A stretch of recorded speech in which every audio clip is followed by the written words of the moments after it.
Non, non, ce n'est pas une pizza.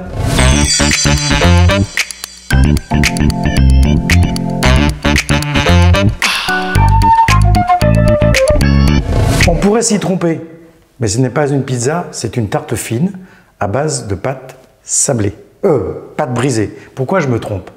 Parce que dans la pâte brisée, vous n'avez pas d'œuf, c'est-à-dire pas de jaune, alors que dans la pâte sablée, qui est utilisée souvent pour les desserts, on met un jaune d'œuf. Alors souvent, on peut confondre les deux. Les deux sont bonnes. La pâte sablée, elle est plus fragile et plus friable que la pâte brisée. C'est pour ça que pour du salé, j'utilise une pâte brisée. J'ai donc mis 125 g de farine, j'ai 65 g de beurre et une pincée de sel. Je vais ajouter mon beurre en petits morceaux pour faire mon sablage. Alors si vous avez des petits robocoupe à la maison, c'est génial au robocoupe. Moi j'en ai pas là, sur place, donc je vais le faire à la main. Mais au robocoupe, avec la lame, en quelques secondes, vous avez le sablage qui est fait à la perfection.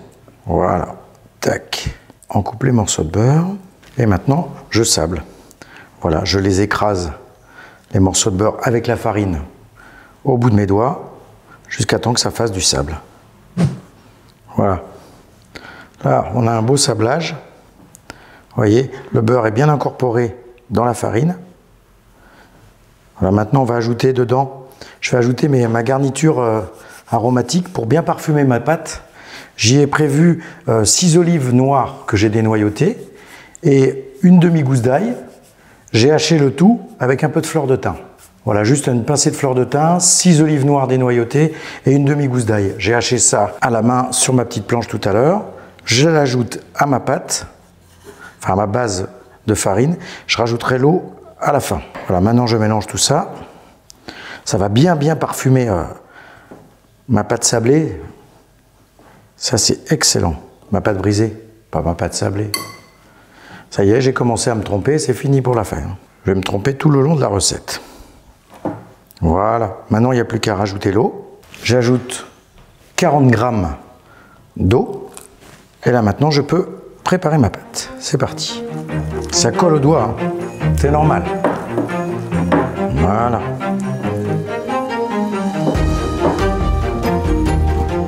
Tac. Voilà. Voilà. Tac. Allez, j'ai une belle petite boule. Je la sors de mon saladier. Et maintenant, je vais la fraiser pour lui donner du corps un petit peu. Je farine un peu mon plan de travail. Voilà. Et je vais la fraiser pour lui donner un petit peu de résistance à cette pâte. Voilà. Oh, je sens bien le parfum des olives et du thym. C'est super. Voilà. Je vais la fraiser plusieurs fois. Et ensuite, on va bien la laisser reposer pendant une bonne demi-heure au réfrigérateur. Hop. Et voilà. Vous voyez? Voilà, on va bien la laisser reposer. Tac, je lui donne une petite forme. Tac, je la mets dans un bol. Je la filme. Je ne mets pas de torchon, juste filmer. Sinon, ça va coller à la pâte. Et je la mets au frais pendant une trentaine de minutes. Allez, à tout de suite. Au bout d'une trentaine de minutes, notre pâte sablée s'est bien reposée. Elle s'est raffermie.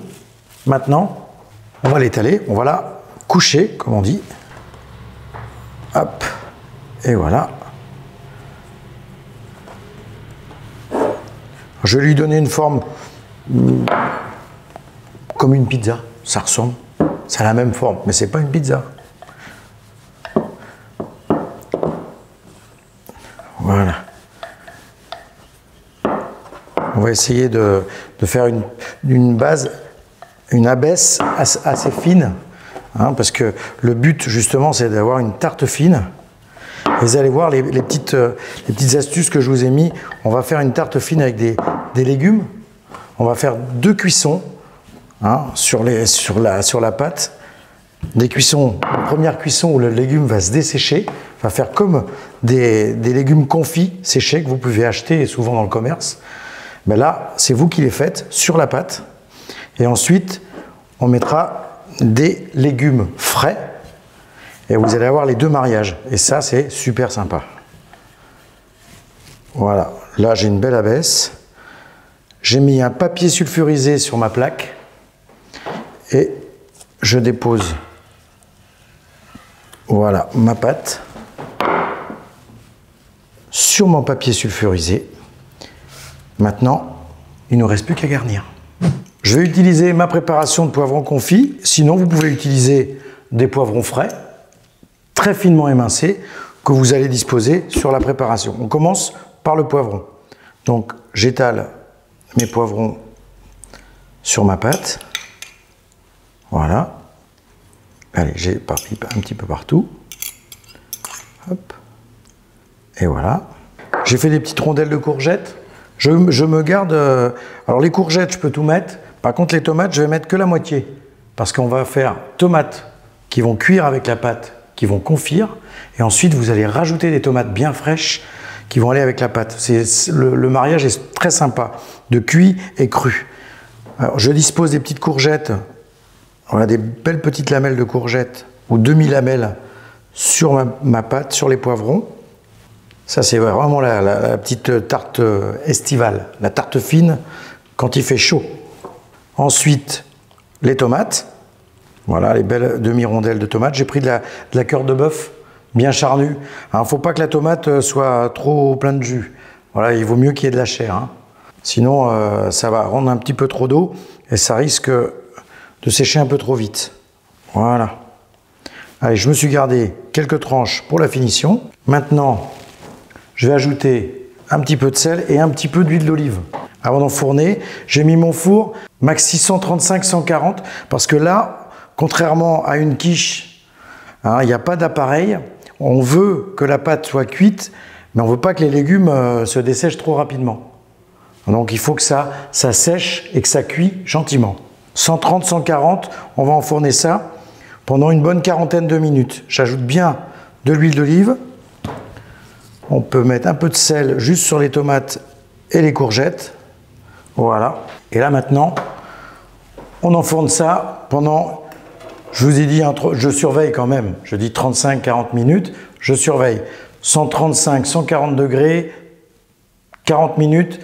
Et au bout de 30 minutes, je regarde comment ça va. Allez.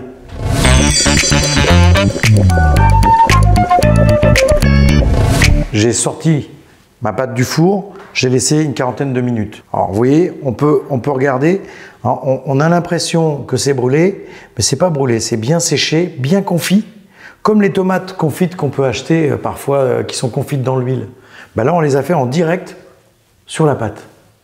Donc maintenant, eh bien, on va la regarnir avec des légumes. Alors, avec des légumes crus. Je vais quand même rajouter un peu de ma préparation de poivrons confits, juste pour rajouter un petit peu de moelleux.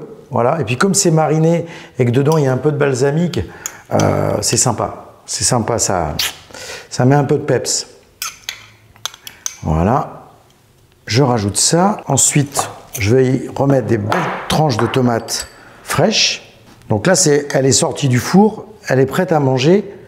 On ne remet pas au four ensuite. Hein. Là, je vais juste finir avec les produits crus et on mange. Voilà, je mets une belle tomate. Voilà. Je vais me permettre une petite fantaisie parce que je les ai ramassés ce matin. Alors, je les ai fait tomber un petit peu dans du bouillon. Et là, je viens juste de les poêler. C'est des belles petites girolles. Et ça... je ne pouvais pas passer à côté. Voilà, ça c'est le genre de préparation. Soit on le fait pour se faire une petite tarte à 2 ou à 3, ou en tapas, on taille plus fin, et ça fait des super tapas pour l'apéro. Hop, les petites girolles. Pour le fun, pour mettre un petit peu de verdure, et pour se donner bonne conscience. Non, non, ça apporte quand même quelque chose. Voilà, on a la roquette, voilà. Vous voyez comment on peut mettre parfois les roquettes sur les pizzas. Ben, là, c'est pas une pizza, c'est une tarte. Mais ça n'empêche pas d'en mettre quand même. Ça donne un petit peu de peps, cette petite salade qui pique. Voilà. On termine avec un peu d'huile d'olive. Voilà. Et on peut se rajouter une petite fleur de sel parce que les tomates ne sont pas assaisonnées. Hein. Donc, un peu de fleur de sel juste sur les tomates fraîches qu'on vient de mettre. Et là, maintenant, ben, on n'a plus qu'à croquer. Ah, on voit bien, hein, ça craque. J'ai pris un couteau fin, c'est volontaire, c'est pour pas trop écraser ma pâte. Regardez. C'est bien rigide. On a vraiment la pâte qui est bien cuite puisque, en fin de compte, on n'a pratiquement pas mis d'éléments dessus. Donc on a vraiment une pâte bien cuite qui reste bien droite. Donc comme je vous disais, si c'est pour l'apéro, ben c'est génial parce que on taille les petites parts d'avance et puis après on n'a plus qu'à croquer.